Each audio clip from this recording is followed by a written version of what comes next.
Hi, and welcome to my podcast, Knows What You Read in the Dark, a book club podcast made by chaotic people for chaotic people. I'm Bee. I'm Lady. I'm Caitlin. And I'm Kristen. And we are four friends here to tell you what's what about the books we read and hated this month. Or the books we hated this month. There's no love here. This episode is all about hate. Yep. Hell yeah. We're like so far past drinking haterade. We've set up like an IV drip of haterade for this episode. Oh yeah, it's intense. Yeah. So I have a question because Lady and I are both doing hate reads this month. I'm real excited. We're just like giggling like maniacs in the background, like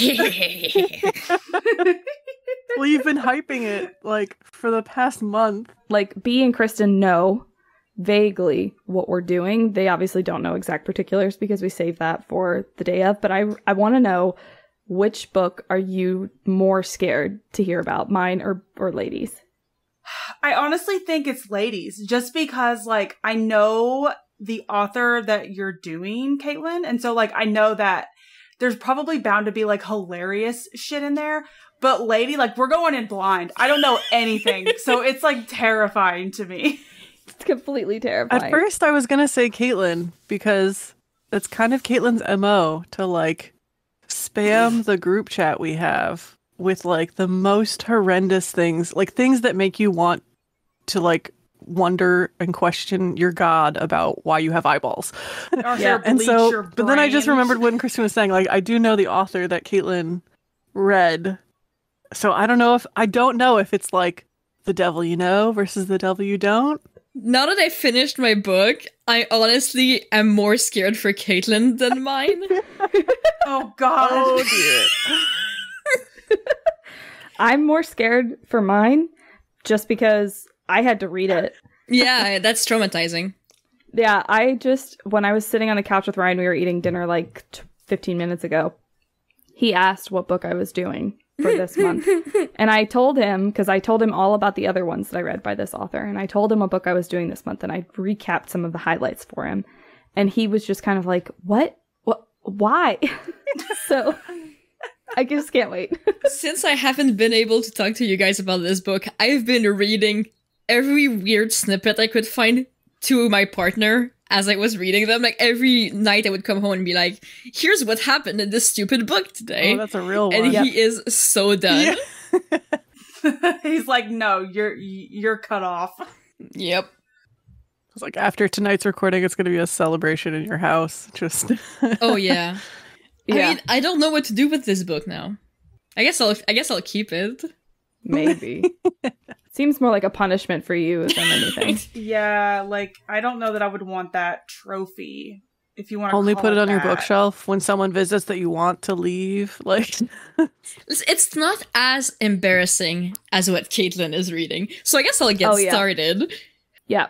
Let's just rip the Band-Aid off. Let's go. Yeah. Please, let's just start the torture.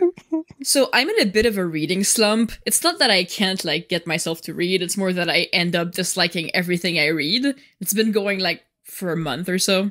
So for this episode, I decided to channel this hatred and like read something that I knew in advance that I would hate or like not read, like that something that I knew I would like be critical of from the get-go. It's probably not a good mindset to get into a book, but like who cares, whatever. Yeah. We're toxic here. So Oh yeah, it's exactly.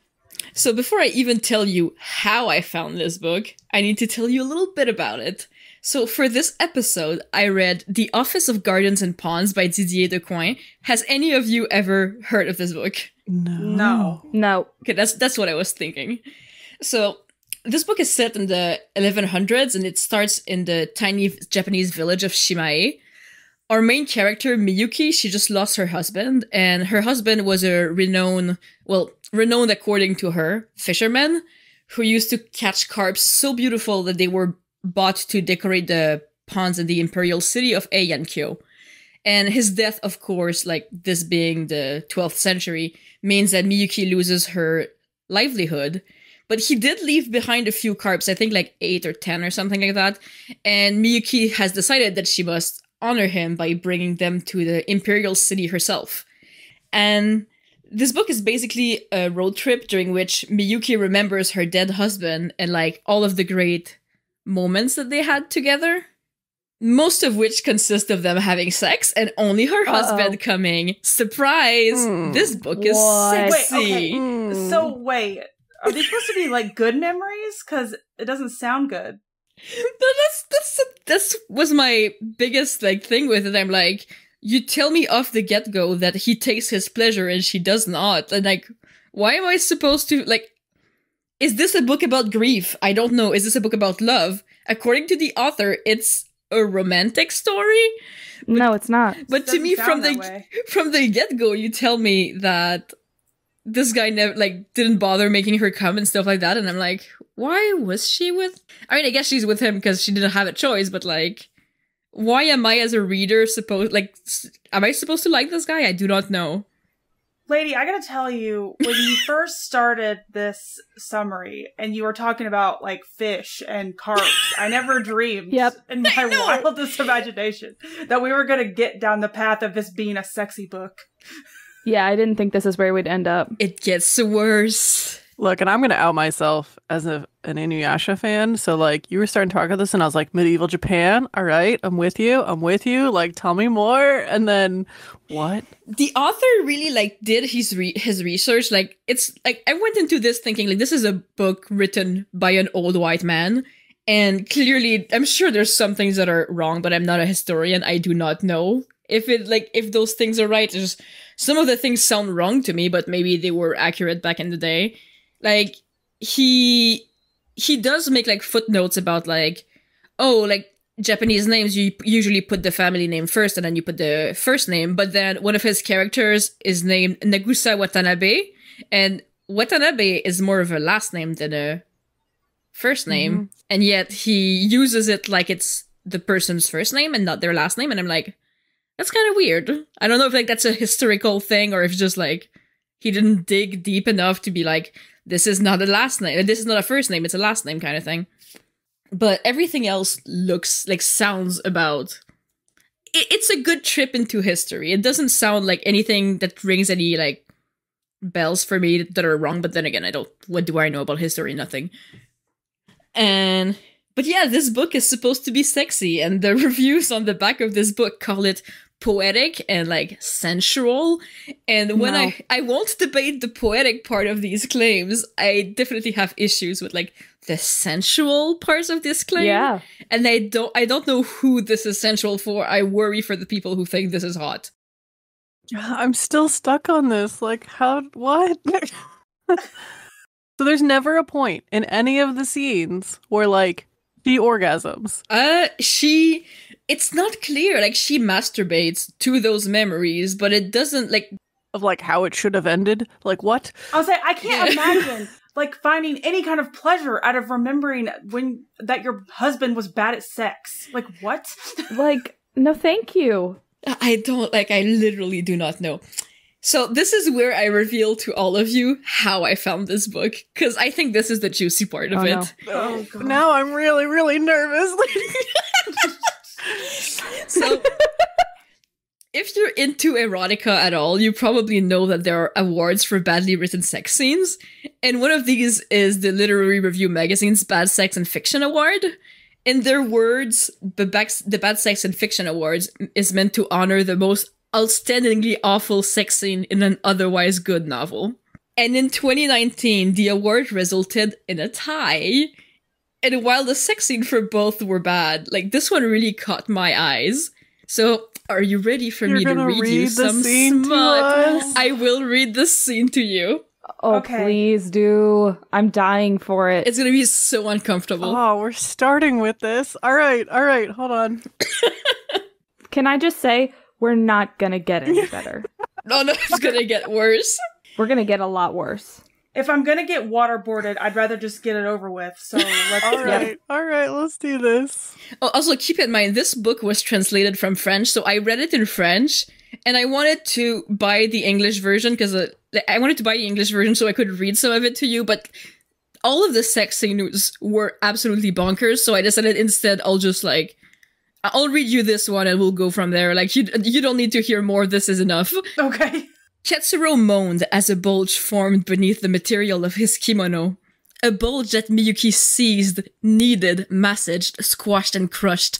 With the fondling, Katsuro's penis and testicles became one single mound that rolled around beneath the grip of her hand. Miyuki felt as though she was manipulating... What? Miyuki felt as though she was manipulating a small monkey that was curling up its paws.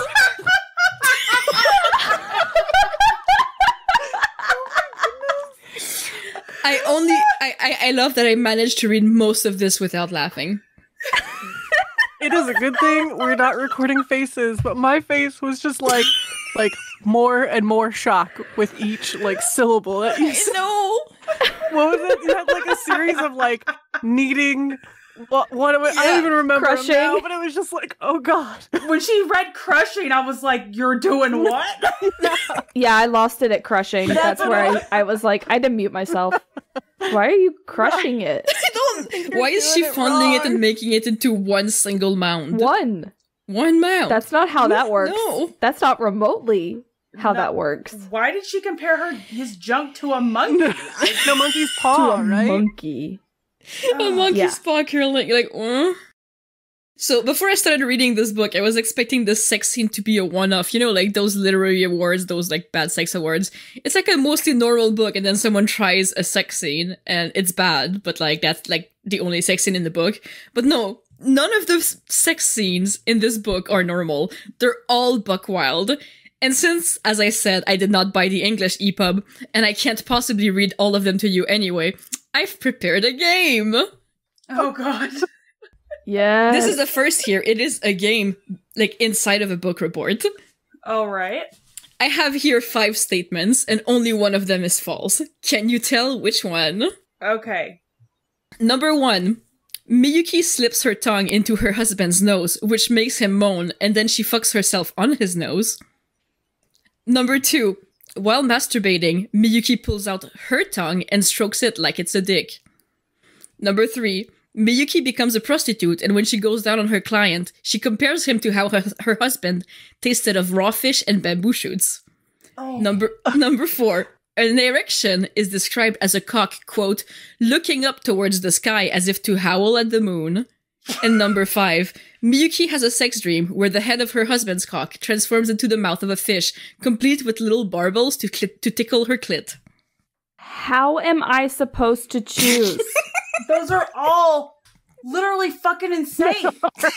I'm just going with the one that seems like, I don't know, the second one with the tongue. I was expecting at least one to sound out of place. Yeah, I know. Like, one of them I made up. The other ones are all in the book.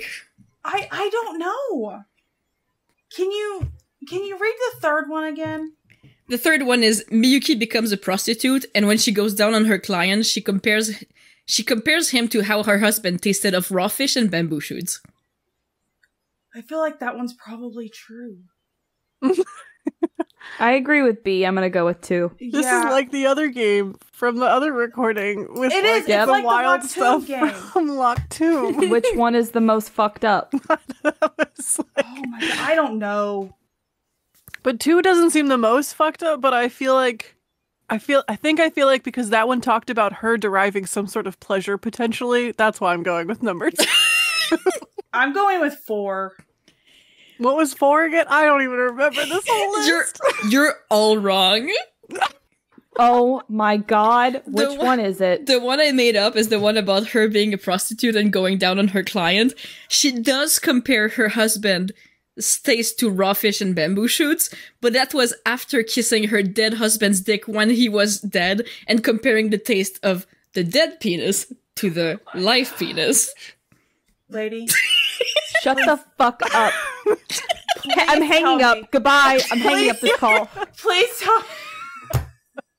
I don't even know what to say. I need an adult. Yeah, I need an adult. This book is sensual. No, it's not. I have a lot of words. Not one of them is sensual. Nope. No. Wait, so let's recap this list. What was number 1 again? She put her tongue in his nose and then rode his nose. Oh, So yep, this that's was true. this was in the same scene, if I remember correctly, that I read you earlier. So it was their first time together, and when Wait. Stop. You are lying. You made that up. and You're I was joking. like, when I read this, I was like, oh, maybe it's just them being new at sex, and like she's never had sex before, so she does weird things because she doesn't know what she is doing, and she's never seen porn before because 1100s or whatever. Yeah, but no, they're just all that wild. So this is the first time they have sex. The other one is her basically remembering these things and like masturbating. And as she masturbates, she kind of just like pulls out her tongue and starts stroking it as if she was stroking her husband's dick for some reason. I don't know how a tongue compares to a dick or How that is erotic for a Yeah. female in any way. I don't understand. Yeah, the fourth one was the erection described as a cock looking up toward the sky as to owl at the moon. I mean, That's too believable. That one after- sounds after- believable. after the monkey thing, it was like believable. I was like, Right. everyone's gonna think this is normal.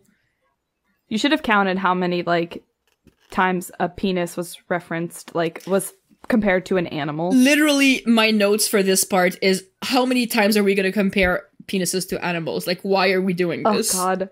I don't know what I expected, but it wasn't this. Oh, also, on that one thing where they say it's owling at the moon, she also describes the head of the penis as I'm trying to translate this word.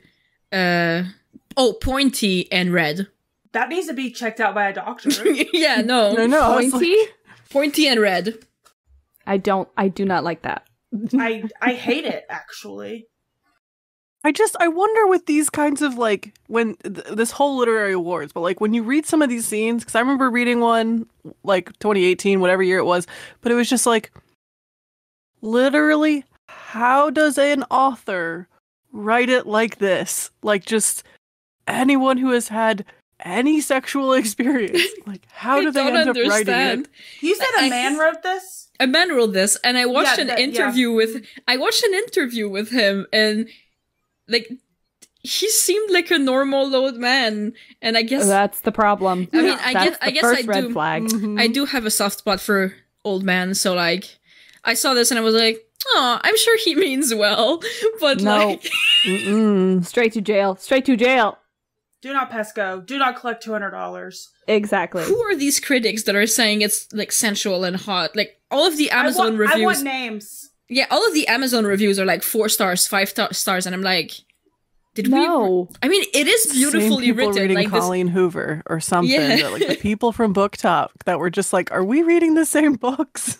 Like, I mean, this author like writes really well. Like he has a lot of very fancy vocabulary, and I'm like, Okay. Well, that's all fine and Ugh. dandy and shit. yeah, exactly. Like it's beautifully written, but like all of the like, I just don't understand. Like, am I supposed to think it's like I said? Is it a book about grief? Is it a book about a love story? It's not really a love story. Like I never felt sad for her for losing her husband, which is kind of sad about a book like this, right? are I mean, the- it sounds like she got in the clear because he had a dick that smelled like raw fish. Like, I don't It know. sounds like he has a very bad STD or doesn't take a shower. Like, Time out. Pause. Time out. I just remembered that you said that it was when she was smelling his dead. What did the dead penis smell like? Okay, wait. What was it? Thankfully, I put some tabs for all of the weird moments, so I can look this So up. the whole for- book. Yeah, I So mean, you have tabs on the whole book. that was my next question was like, how much of this book, what percentage of this book is these sex scenes? And like, I thought she was on the way to the Imperial Palace. Like, I have 5 tabs for like actual sex scenes. There's just like references to sex a lot. Just I didn't mark it because it's not a full sex scene. And they're all in the first half of the book, and then the second half of the book, she's in the city, and it's kind of more normal. Oh, she just says that the dead dick tastes like soil. okay. oh, Okay. Yeah, Okay. which I'm like, yeah, mold. Barf. That's cool. But also, like, if we're at that stage of, like, burial and such, like, oh, this is, like, oh, so far into the necrophilia realm. Ugh. My stomach hurts. When he strokes his dick, it's like he is he is rolling omelets, which is also a weird sentiment, like a weird thing to compare. No. What the fuck did you just say? I'm trying to imagine what on earth rolling omelets means. In Japan, they kind of roll their omelets, right? They like make little like thin omelets and they roll them. That's what it means, but like. But I've seen them do that, and they usually do it with chopsticks, and so. Does he use chopsticks on his dick? All I can picture now is her with chopsticks, like trying to jerk him off with chopsticks now. And it's like, I don't want that in my brain. No. Oh gosh, you're gonna break all of us before we even get to Caitlin's book. And boy, do I got shit for y'all. I feel like what makes this more traumatizing than what Caitlin's book probably is that this isn't meant to be erotica. This isn't meant to be funny. Yeah, it's like meant to be I taken know. seriously. Yeah, it's like a serious book. Like this author is like the president of like a super like famous like academy that gives out like literary awards. He has won one of those awards before, and on the cover it literally says Didier Decoing and then of the Goncourt Academy. So like it's like this is a legit book. Revoked membership. Yeah. Of his the thing that he is the president of. Yeah, Exactly. Yeah. Wait, so the first half is like this, like, whatever this experience is of like traveling and masturbating and grieving about terrible sex. Yes. And then the second half is like in the Imperial City. Yeah, she gets to the Imperial City and then there's somewhat of a plot going on, but like she still like thinks about her husband and all the men around her are all weird and stuff. Still, like that doesn't change. No one in this book acts normal. Yeah, okay. I'm not surprised. That's believable. I trust you. And so, like, the second half has more of a plot, which, I mean, I guess Japanese porn is famously weird, but, like, Yeah, but, you know. I feel like even they have their limits, you know? Yeah. It's usually tentacles, not this. Well, and perhaps that's my question. Like, does this feel... There are no tentacles, no. Boo.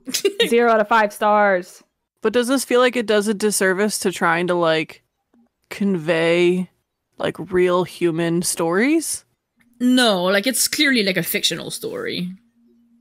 But is it supposed to be, like, Historical fiction? Yeah, I think it's meant to be one of those, like, historical romance kind of book. But it really does not feel like one. Bodice Ripper, this is not. Yeah, this makes me sad.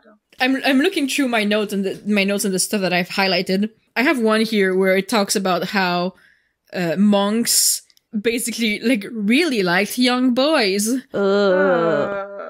it says that Katsuro, her dead husband, did not mind monks having weird relationships with those little boys. Oh, he didn't mind, huh? Oh, he didn't mind, but he minded that the monks treated travelers differently than he treated these little boys.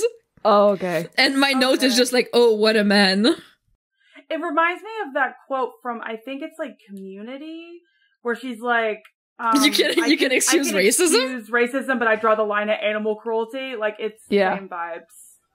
Well, I feel like I came out of this a different person. Yeah, I have nothing else to say about this. Like, I'm confused. I don't know who this is for. Yeah, that's what I was just thinking. Who is this book for? Beautiful writing, weird ass sex scenes. Everyone in this book sucks. I hate everyone. I am sending you a virtual hug for reading this. Like, yeah. Can we just, let's hold on to that. Let's wait till the end and we'll virtual group hug. Okay, that sounds According fair. to Storygraph, by the way, this took me 14 days to read. Jesus Christ. I'm so dead. How many pages is it? It's, I have the pocket edition. It's a little bit less than 400 pages. Well, it's 400 pages too long. Well, Caitlin, we are not ready. I wish that I had something to bring the mood back up. But as we said, this is the hater episode, and we only go downhill from here. Or I guess keep going downhill from here. So, as we mentioned in the last episode, the one that just came out today for us, for everybody else it'll be 2 weeks ago. But Lady asked me if I brought a Siggy Shade book to the podcast. And I didn't last month.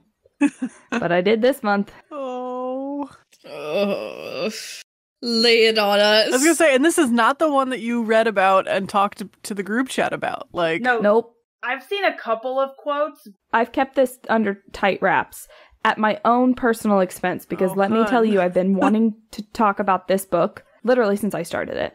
I mean, I understand how you felt, because same. Yeah. I was like chomping at the fucking bit. That's why I ended up reading 2 of them at once because I needed to talk about one of them. And since it couldn't be the one that I was going to talk about on this episode, I can't imagine reading 2 Siggy Shade books at one time. I think it did something to me permanently. Yeah, talk about probably did. rewiring your brain chemistry in a bad way. well, I remember you describing the other one, and I explained that plot to my household, right? And similar to, like, I just remember explaining it to my household, and just everyone was like, "What? What? Yep. The heck? All right, let's do it. Let's do it." Okay. So, for this one, in case, okay, a little bit of background.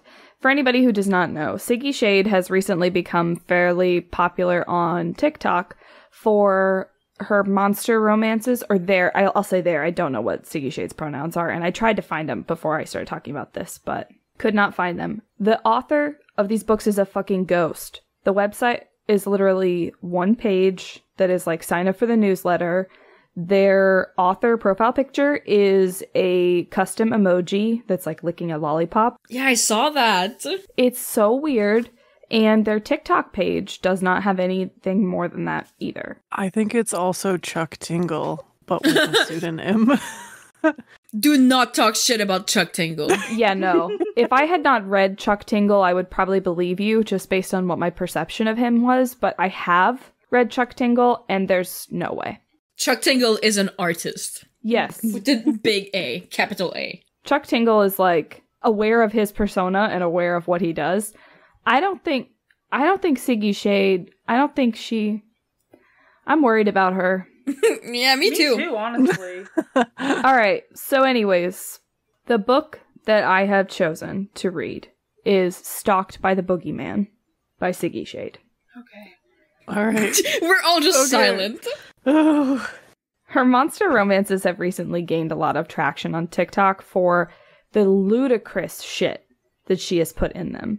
And having read 2 of them so far and gotten the play-by-play of a third from somebody else, I've read 3 of them myself and gotten the play-by-play of a 4th. I can say that is, with 100% certainty, the shit she puts in these books is so fucking wild. I don't know how she comes up with it. I would give my left tit to spend 5 minutes in this woman's brain. So, Stalked by the Boogeyman is so far the longest one of her books that I have been able to find. The other ones were roughly around 200 pages. This book is 410 fucking pages. The one I read was almost 600. You read one of the Mafia romances, right? Unfortunately, yes. Oh my god. Okay.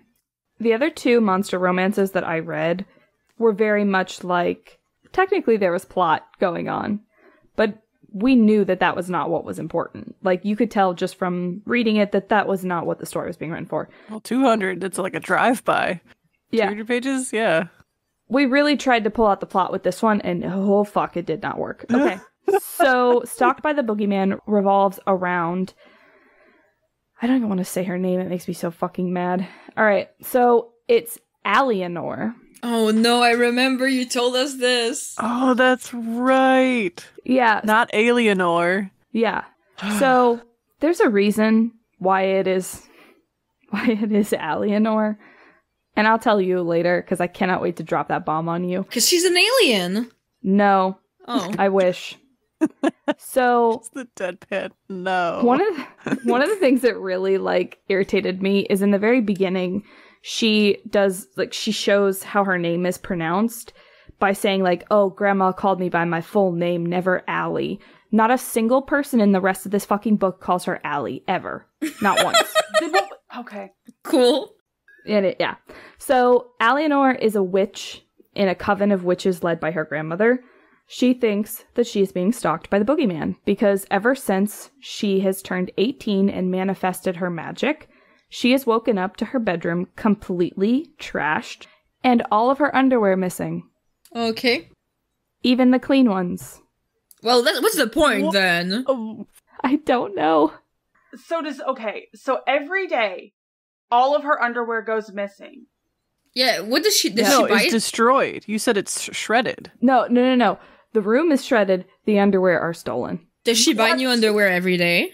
I guess so. She mentions like her underwear budget, literally. Okay, I'm not. okay. I wish I was joking. Okay. Nobody in her coven believes that this is happening due to an outside force. She is convinced that it is some magical creature sneaking into her room at night.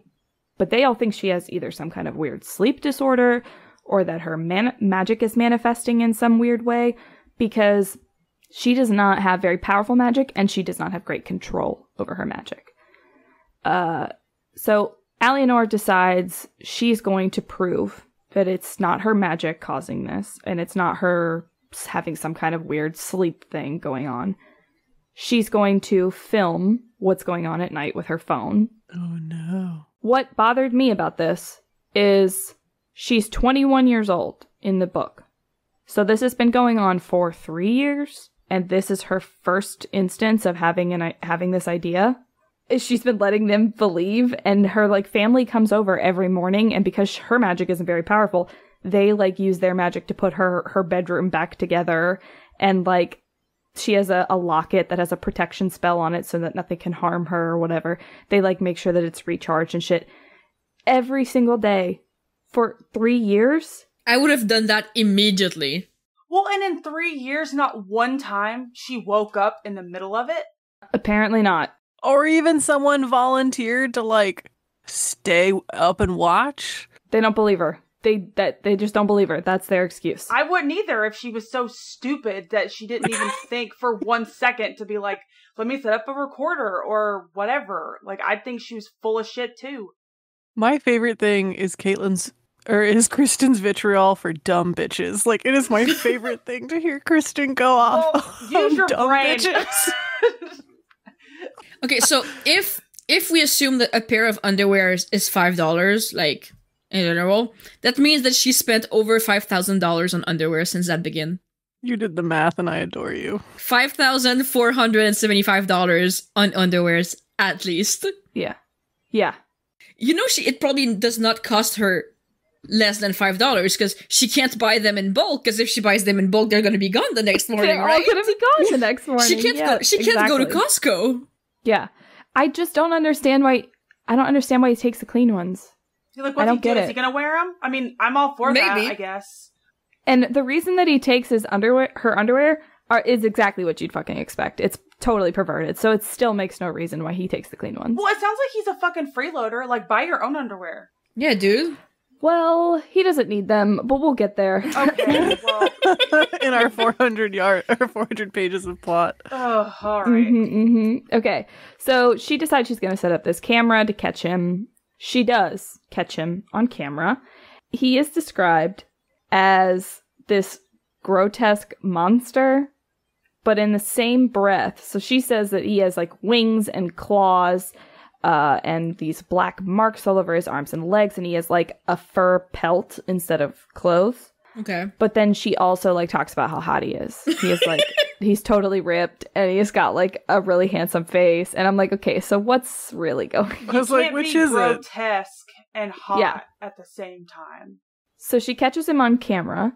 Her cousin comes over because, as I said, her people, like her family, still comes over because she has this protection locket and it like alerts them whenever. And this is the other thing I don't get. It alerts them whenever she has like a presence near her, but they still don't believe her. Huh. So, yeah. But anyways, her cousin comes over And when she tries to show her cousin the video, her cousin can't see anything. There's nothing on the video. So even though her cousin can't see what's going on the video, she convinces her cousin to help her set a trap for what she calls the boogeyman. Her cousin says she'll do this on the stipulation that Eleanor steals this broom, this witch's broom, that their grandmother has that belongs to the cousin. The cousin sets the trap. They bait the trap with a bunch of her dirty underwear.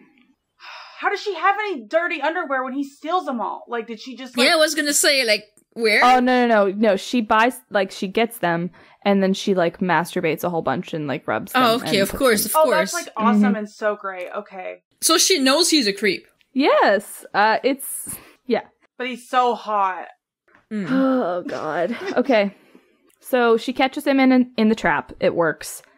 The next morning, she wakes up and sees him there. She also sleeps naked that night. I do not know what relevance that has to the trap. She doesn't have underwear. No. and because of this protective amulet, he, like, can't touch her. And that's the whole thing of, like, he can't touch her, and he's trying to get to her every night. And when he can't, he, like, destroys the room. In a rage. Because he's, like, so angry. Yeah, in a rage. Healthy. All right. Yeah, healthy. Edward Cullen behavior. Literally, though. Please remember you said that. Put a pin in that. Oh, no. Good. Oh, good. No. I'm so Put a pin in that. So the cousin comes to help her check the trap. The cousin still can't see him. And Eleanor is, like, freaking out and somehow angers him. He lashes out at the cousin, which the cousin also has a protective amulet, so I don't know how he was able to hurt her, but whatever. Her amulet calls to the grandmother. Grandmother comes, and they decide that Eleanor is responsible for all of this because nobody can see this boogeyman. Only Eleanor can see him. And they decide that she's not fit to live on her own anymore. So they bring her back to the grandmother's estate where she's going to live. Let's talk about the boogeyman for a second. I just got really angry about that when it was like deciding that she can't live on her own, and they gaslight the fucking hell out of her, and it pisses me off. It is, like, so wild. So, the boogeyman. Okay. No. So, I was like, that was a maniacal I got cackle. a chill. Like, the thing that really, like, cracked me the fuck up, and it made it even better whenever Ariana read the Bigfoot one, and I'll tell you why in a second. So, this book is dual point of view. So you get her point of view and you get the boogeyman's I don't want it. Oh. You don't want it. But he is convinced, the boogeyman is convinced, the reason that he wants Eleanor is he thinks that she's his wife, who 800 years ago cursed him with this, like, monstrous appearance and a celibacy curse so that he can only become aroused and have sexual pleasure in his wife's presence. Oh. what? My fucking God. So, Shut up. part of this curse... Oh, Kristen, wait a minute. Hold that thought. Part of this curse is his penis is as long and thick as his forearm. It is bright red, and it has 4 heads on it. Huh? What? What? What do the 4 heads have to do? Is he, like, sweeping with it? What the fuck? Like, Where are they all at the end? Are they, like, little... They're all at the end, and they can apparently move it, like, independently. How's that a curse? he, like, Medusa'd his penis. Nice. Yeah, that's basically what happened. He got this, like, Medusa curse put on him, Also, essentially. I just want to say something, and I don't think that Siggy has ever seen a real dick, and I say that because in every single book that you have read, or that I have read, or that other people in the book club have read, she always describes these dicks as, like, red or purple, and, like, Yes! no dick that I've ever seen, and I will admit, I haven't seen that many, but of the ones I have seen, I've never once seen one purple. Yeah, she talks about his getting purple later on. That it's not. I'm convinced That's she's not never healthy. You need to go to a urologist. I will bet $2 that Siggy is reading some wackadoodle historical bullshit, like consistent with the Malleus Maleficarum, like, witch hunt book, like puritanical references to like the devil and devil worship and like those orgies and shit, like I will bet $2 that Siggy's Well, why don't you hold on to that real quick and I'll tell you who his wife is. If we had a dime for every book that we've read with a red dick, we'd have 2 dimes. Which isn't a lot. It's not a lot, but it's weird that it happened twice. Happened twice. In one episode. in one episode. 2 red dicks. So, Caitlin, tell us who his wife is.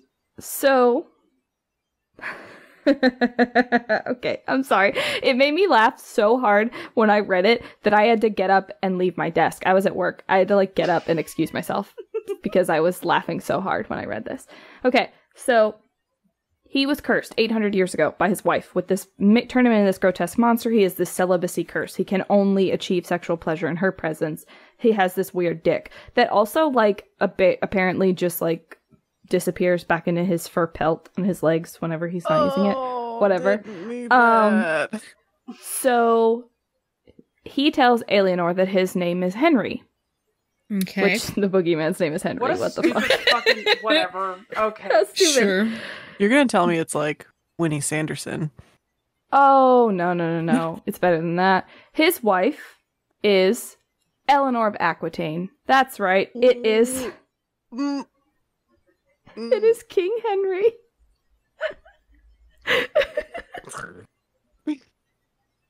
I don't have a single word to say. Do you know what makes this even better? Is while I was reading this, Ariana from One Page Library was also reading the Bigfoot book. Bigfoot is also a cursed British king. His name is also Henry. So he thinks that this is Eleanor of Aquitaine, still alive, 800 years later. Uh-huh. And that's why her name is Alienor, because even though it's definitely said completely wrong, it is spelled like the French spelling of Eleanor. Excuse me? Don't Okay. look. I'm insulted. That's what Siggy Shade told me. I am only relaying what Siggy Shade told me. Caitlin's just the messenger here. Okay, yeah, Yeah. you're right. Yeah. So he is so convinced that she is his wife because he can achieve sexual pleasure in her presence.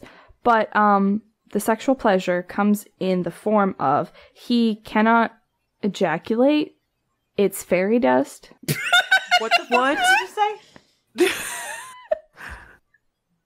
So it's not like he describes it as both fairy dust and salt crystals. Ouch! That sounds really painful. Those are kidney Yeah, stones. it is.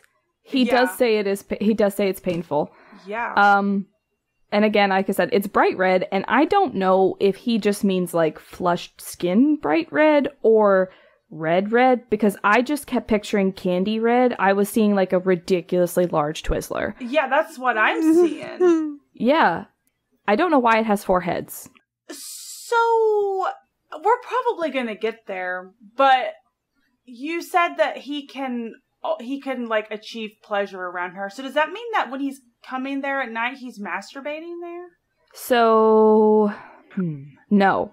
He is trying to kill her because he thinks that killing her is the only way to alleviate this curse that he is under. That Okay. he is convinced this woman is Eleanor. She put on him. However, he can achieve a little bit. That's why he takes her underwear, is because, like, it's close enough, I guess. It's like, Semantics. I don't know, proximity rules. It was hers and it has her on it, so it's like close enough that he can. He at one point asks her if she enjoyed all the salty deposits. Ew. Yeah. Gross. Okay. All right. I'm gonna try and power through this plot stuff going on here. Okay. So she is not allowed to live on her own anymore. She moves in with her grandmother to her grandmother's estate. The boogeyman, which she calls him the boogeyman the whole fucking book, despite knowing that he is not the boogeyman, which drives me up the wall. She is just like made this up in her mind that he's the boogeyman because he comes in her room at night and stalks her. And so that's what she calls him the whole book. Well, it has to be better to shout at Climax than Henry. Ugh, yeah. So he can't come onto the grounds because of basically the same magical protections that protect Eleanor through her locket are applied to the grounds, and they're tied to the ancestral magic of the place and blah, blah, blah, blah, blah. She is trying to search ways to get rid of him because nobody believes her, so she's convinced she's got to do it on her own. She goes to the library, and this is also wild. Her locket is not only a protection locket, it's apparently also her identification and form of payment. It's like a fucking Apple Wallet, I'll say it's guess. like a magic band at Disney World? Like, what? Yes. So she goes to the library trying to look up ways that she can possibly get... Well, she's trying to find out what he is at first, because I guess him saying that he is a literal historical figure in her bedroom was not enough. So she's going and like looking up stuff at the library about different fairies and creatures. And she runs into this guy that she once went on a date with called Norbert. And let me tell you, in my experience after reading 3 Siggy Shade novels, I can tell you that it is not a Siggy Shade novel unless there is some gross, nasty, sexual predator of a dude to make the main dude look a lot better. He'd have to be Right. pretty fucking weird. What? In Tentacle Entanglement, it's the girl's gross, like, perverted boss who listens to her having sex with her tentacle dude. In the Swallowing Water book, it is the girl's boyfriend who secretly films them having sex and posts it online without her knowledge. Wow. In this book, it is a necromancer named Norbert who went on one date with her after basically catfishing her and stalked her to the point where her grandmother and cousin had to put a repelling spell on her to get rid of him. He tells her that he will help her if she goes on a date with him, and he makes sure to put in his stipulation that he wants a goodnight kiss with tongue. Ew. Foul. Hey, Disgusting. Siggy Shade, are you okay? Yeah, like, No, do you she's need- not. Do you need someone to talk to? Seriously. So she goes on this date with Norbert, which that should have been her first fucking red flag. Yeah, come on. Yeah. Naturally, because it's a date, they go outside of her grandmother's estate, meaning that she is outside of the protective bounds of the magic. Henry sees them on this date and pretty much immediately beheads this dude. But does she not have her amulet still? She does, but he doesn't. Okay, yeah, okay. So he can't hurt her, but he beheads Norbert in like a blind rage, I guess. Okay. So, yeah, but then he helps her hide the body in the compost heap, which, what fucking compost heap is Why big does enough? she have to hide the body? Yeah, I know. Oh, right, because no one else can see him. All right. Yeah, but he can still, like, he's a physical being. He can interact with the world. He could have just done it. But I guess, like, her argument was, if I get caught with this dead body and nobody can see you, they're going to think I did it, and they're going to kill me before you get the satisfaction of killing me. That's how she convinces him. So he helps her. They had the body in the compost heap. She gets a text message the next morning from her cousin, who was in the beginning that helped her. Her cousin Aggie. Real original name for a witch, by the way. Yeah. Aggie sends her a text that says, I know what you did. And she immediately assumes that she knows about the dead body. So Eleanor goes to her job at the apothecary that her grandmother runs and talks to Aggie. Aggie's blackmail, quote unquote blackmail, is that Eleanor did not help her get her room back like she said she would in exchange for the trap that she set for the boogeyman. Why is there a plot to this book? No one cares. And yeah, it's just, so it gets, the plot is gonna get wild. So the broom that she wants, the grandmother comes up, she gets to the apothecary. The grandmother shows up at the apothecary with this broom. And Maggie and the grandmother start fighting over the broom. And the broom squirts out sap from the end of it. And Eleanor thinks it's weird, but she uses this opportunity to go back to the estate because the grandmother said that the compost heap was moved and it was like there was a big hollow spot in the bottom of it. So she's freaking out thinking somebody moved the body. She goes back, runs into the boogeyman naturally when she gets back because he's like, he hitched a ride on the grandmother's broom without her knowing, and because he was touching the grandmother, like, he was able to pass through the barrier. So now, instead of being trapped on the outside, he's trapped inside the estate, and he refuses to leave without Alienor. Fucking Alienor. I can't get over the name. Yeah. It drives me nuts. I hate it so much. So she confronts him and asks him if he's the one who moved the body. He says no. This interaction somehow turns into her giving him a blowjob. What? Okay. And then he comes for the first time in 800 years and floods the garden. With all four heads. All four heads, ankle deep. It's literally specified that it's ankle I am going deep. to fucking puke. That same. Yeah. So after that, she's covered in cum. The garden's covered in cum. She goes inside to take a bath. Wait, how does one do is she giving attention to every single head? She apparently can fit the whole fucking thing in her mouth. I Shut don't the understand fuck the up. physics. No, she can't. She can't. He I'm so describes it glad as I his- asked. His dick is supposed to be as long and thick as a forearm, and it has 4 Yeah. heads, but you're telling me she can fit the whole thing in her mouth? Bullshit. I don't believe it.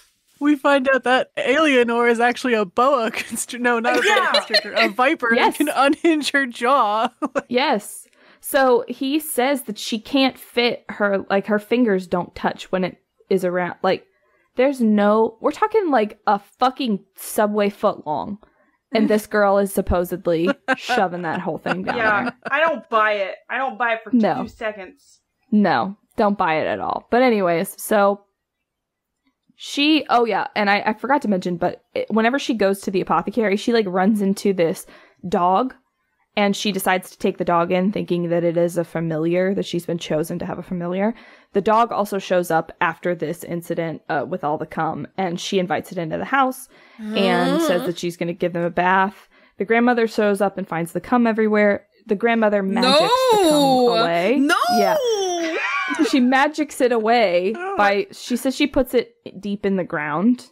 But like, wouldn't Grandma have some questions about how is the entire estate fucking ankle deep in cum? She thinks it's Alienor's magic. Sure. God, worst fucking magic. Yeah. So Jesus Christ. after the grandmother comes and magics away the cum, No. You can't say that like Yep. this. I would like it to be rephrased, please. Let's rewind. Do it again. there's something that I'm going to touch on in a little bit that is gross. And I swear I'm trying to rush. What do you mean? Oh, now? that is gross. That This whole thing hasn't has already been gross enough. It's more gross with the Oh, grandma. It has to do with the grandma. Oh God. Oh no.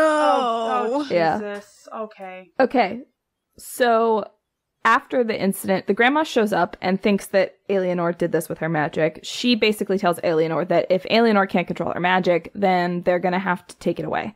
So she's really depressed. She goes back inside and goes to sleep. And this is where I don't really know what's going on here. She has this weird, like, kind of sex dream, kind of travels back in time, kind of is, I guess, reliving a past life. I don't know. She is Eleanor of Aquitaine on her wedding night. And there's 3 fucking chapters of this, like, dream of her point of view. And then we also get one from present-day Henry's point of view watching Eleanor have this dream. Because, oh yeah, Henry's the fucking dog. He's been, like, under false pretenses Surprise. shadow hound following her around and What? making her believe that he's her familiar. Yeah. Stiggy's gonna have the best fucking drug dealer. Like, So, after she has this weird flashback time travel dream, this sex dream, by the way, she is like full on having sex in the dream. We find out that Eleanor of Aquitaine cast a lust spell on Henry, and that's how she got him to marry her. Totally historically accurate. Moving on. We cannot stop. She wakes up to find the boogeyman in bed with her, which is where, gasp, shock, horror, he reveals to her that he's been the hound all along. She's furious and decides to do this banishing spell out of blood magic, despite saying previously that she is not powerful enough to do it. She does it. This spell somehow blows up the fucking cottage that she's living in, as well as banishing him back to his whatever realm that he's living in. Okay. Yeah. It blows up the cottage, seemingly crushing her to death. And apparently, after Henry's 800-year come, he has the clarity of mind to realize that, oh, this is not actually my wife. This is somebody else. The end. Yeah, and he thinks that he's madly in love with her. Wait, now. Okay, I think I have a theory, but I'm not gonna say it. Okay. Oh no. But I want it to be known that I have one right now, but carry on. So he comes once and realizes like, oh, this isn't my wife and I'm madly in love with her. I have to do whatever I can to get back to her. Which he does. He basically like tears himself apart. Alienor wakes up and really just like regains enough consciousness that the plot can continue while she's grievously injured.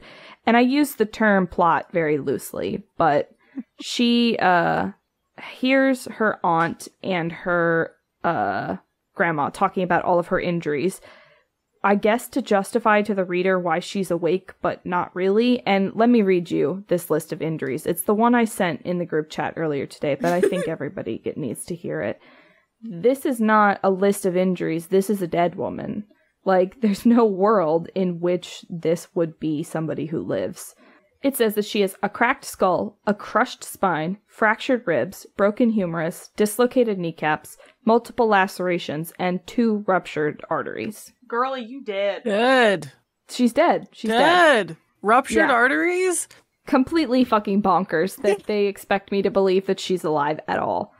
But because of this, like, explosion, and again, no boogeyman, nobody's seen him except for Alienor, all this shit's going on, they really decide that it's time to take her magic while she is seemingly unconscious. Talk about kicking a girl while she's down. Yeah, this is where Alienor's, like, fucked up backstory comes in. Because, of course, she has one of those. Come on. Yeah. So, Alienor, her magic was never her magic. She was born, stillborn. And her grandmother channeled their ancestor, Henry's wife, Eleanor of Aquitaine's magic to revive her, which is why the effects of Henry's curse are alleviated, because she has Eleanor's magic. So Henry's sudden hairpin character development and this gigantic revelation about Alienor, y'all, this is 50% of the way into the book. What? Yeah, 50%. I'm speed running through the end. Don't worry, we're not going to take this long, but like 50% of the fucking way through.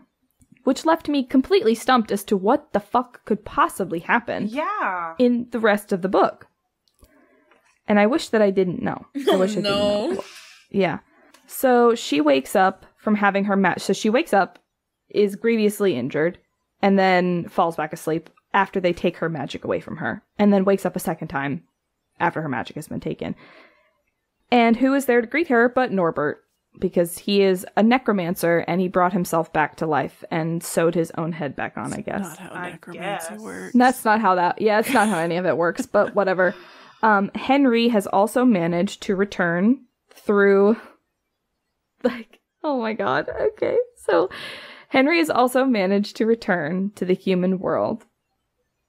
But the return trip basically nuked his body and he's just like this disembodied soul. Except, just kidding, because Alienor's grandmother magicked away all of his cum by burying it underground. The trees and plants are like nourishing him with his cum and basically giving him a body. I don't want to hear anymore. I don't want to hear anymore. He's a cum body.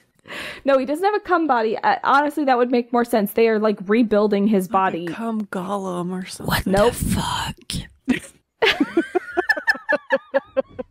And he's back to the same, like, monster man, right? At first, he's not. He's, like, a normal dude, and he's running through the compound to save Alienor because he can hear her screaming, because naturally, the first thing that Norbert wants to do after he finds her is to sexually assault her. With, like, all of her injuries? I'm sure. He sees Yeah. a It's woman easier. with 2 ruptured arteries, and he's like, hey, I want to get my dick Crushed wet. spine. We're talking about a dude who said, like, I'll give you the information you need if you go on a date and kiss me with tongue. So yeah, he's like, well, and you know, she's magically healed through, she's like mostly healed through magic. She just has like cuts all over her body now. Okay. Which also is a supposed setup for a sex scene later. Oh no. Oh God! What the fuck? So, Henry hears her screaming. He tries to run through the like house, and he runs into Aggie. Aggie follows him up there, and he saves her just in time. But Aggie, hairpin twist, restrains Henry and says to Alienor, "You should have seen his cock. It's huge. He'll make a great dildo." Excuse me? Yeah, Okay. he'll make a great dildo. That's what she says. Okay. Because it turns out that the Coven for centuries has been like using, like, they've been siphoning men's souls into crystals and making those crystals into these like massage wands that they sell at the apothecary. Oh no. That's so weird. Yeah, it's so weird. So they basically want to turn Henry's entire soul into a dildo. Okay. Is it gonna have 4 heads? Yes. No, I don't know. But, God. I can't. I feel like a fucking insane person. I feel insane. Okay. So they escape. I can't really remember why they go back to the compound where all of the witches are again. But Aggie is still on this thing of like wanting her broom back. Aggie agrees to help Alienor rescue Henry from the witches because they all capture him. And she agrees if Alienor will get the broom from in their grandmother's house. I don't know why I'm dancing around it. It's a fucking man. She transformed a man into a broom, and she fucking, like, the grandmother has been having sex with it. Wait. So The grandmother's that's not having sex. There's a scene. Yeah, that's sap. It was cum. Mhm. So there's a scene. Wow, surprise. Everything comes back to come in this book. Yeah, there's a lot. Earlier on, like pretty much right when Alienor gets to the grandmother's compound, Henry can't get in because of the wards, and he's like flying around outside trying to find his way in, and he sees the grandmother like fly off on this broom, and he like basically follows her to see if there's a way that he can get in, and that's how he does eventually get in, is by grabbing onto that broomstick and, you know, whatever, finding his way in. But he does watch her like masturbate on the broom like 3 times. Even he thinks it's weird, and I was glad. I was like, thank God, at least somebody else has a brain cell in this book but me. Yeah. So Aggie wants the broom back because this broom is like her boyfriend, whatever. So she helps her get it back. She rescues Henry from the witches right as like magical law enforcement shows up to arrest all of these witches for stealing these men and turning them into dildos. Henry is invisible again for some unforeseen reason. I don't know why. And he says that he can make her invisible if some part of him is inside her. Oh. Yep. Okay. We're gonna move on from that. I just imagine though whether they're having sex or like she's giving him a blowjob. Just every time he gets out before he goes back in, so it's like flickering, like scene unseen, scene Gross. scene unseen. Gross. Oh my God. Sorry. Okay, I did forget to mention the scene where he says that his saliva has healing properties. What? Why? I don't know. Ugh. He says part of my body must enter yours. So he, I think, just sticks the heads in. It wasn't clear.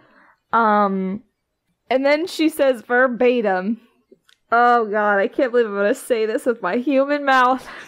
Oh, I won't be able to take it back. It's gonna be like on a public platform. Yeah, this is permanent. This is forever. She says, stick that fat mushroom tip in my pussy. Oh my God.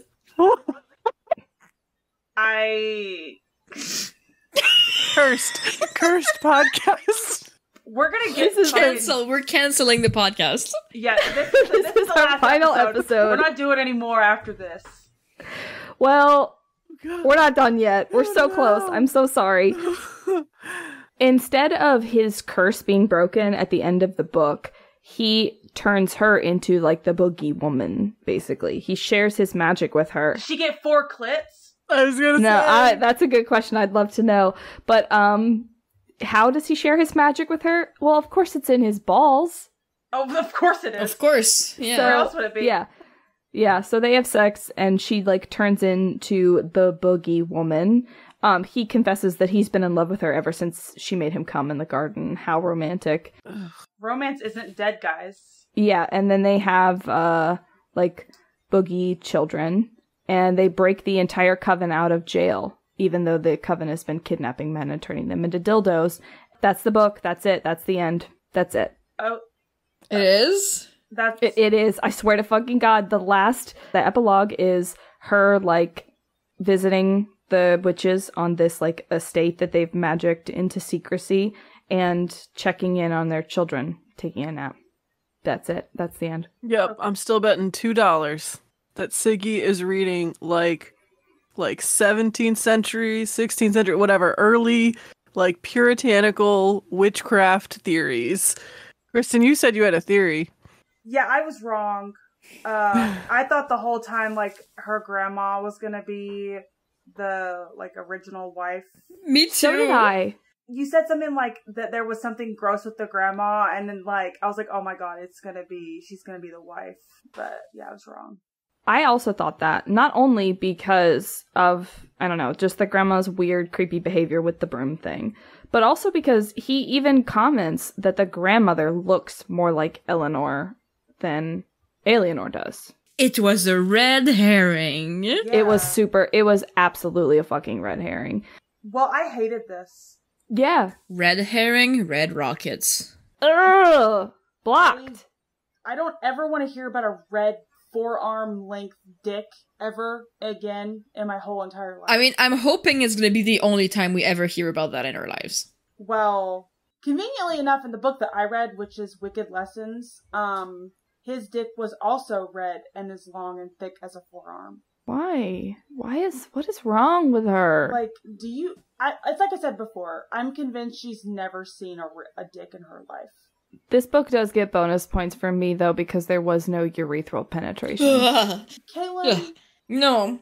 I don't, It wasn't even mentioned, Well- thankfully. the bar's underneath the ground at this point. With the cum? Yeah, with the cum. I think B mentioned this. She must be, like, on the best drugs. No, she's on the worst drugs. I can promise you that because I'm looking at a quote that says right now they're turning your boogeyman into a dildo, a crystal dildo that grandma's going to shove in her snatch over and over until she finds someone else's boyfriend to molest. Okay, that's it. We're done. We're moving on. I can't do it anymore. We should just stop the episode here. Like, Oof, legit, like, let's stop here and just, like, do Kristen's game in the other episode. It's just too much. Like, what? Oh, I want to be sick. Especially because this was just, it's so much to process. So yeah, that was Stalked by the Boogeyman. by And that's Siggy it for Shade. us. Bye. That's it for us. The podcast Bye. is done forever. We're done forever. It's been great. We've loved doing this for you guys, but we're 12 done. episodes is where we've hit our stride, and it's Yeah, done. we draw the line here. Yeah. I'm probably going to read more of Siggy Shade's books. Let's be real. She's got one that's about to come out where some girl is forcibly married to a tree, and I have to know what happens to that one. Yeah. Well, let me know. Oh, trust me, you don't have a fucking choice. Yeah, I know. All right, B, whenever you're ready, get us out of here. You can find us at Red in the Dark Pod on Instagram and Tumblr. Our email is redinthedarkpod@gmail.com. If you want to ask a question about any of the books we discussed on this episode, please don't. Don't you fucking dare ask us a single question. We also have a book club. You can find us at Worn Page Library on Instagram and Tumblr, which will have details on how to join our Discord. Finally, we are hosting some challenges on Storygraph through the book club, which you can find by searching Worn Page Library's Book of the Month and Worn Page Library's 23 for 2023 in the challenges section of the app. Lady's book was The Office of Gardens and Ponds by Didier Decoyne. and Caitlin's book was Stalked by the Boogeyman by Siggy Shade. And this might be the first episode where we've never mentioned any other books. There's one book that we always mention, and I just don't want to bring that author here right now. We're not going to taint that. We're not going to taint that. This is a non-canonical episode. Yeah. If you managed to stay with us this long, we appreciate you and we apologize. We are so deeply sorry. I apologize for nothing. So our next episode will be out on June 6th. Keep reading, and we'll see y'all next time. Bye. Oh, bye. Bye.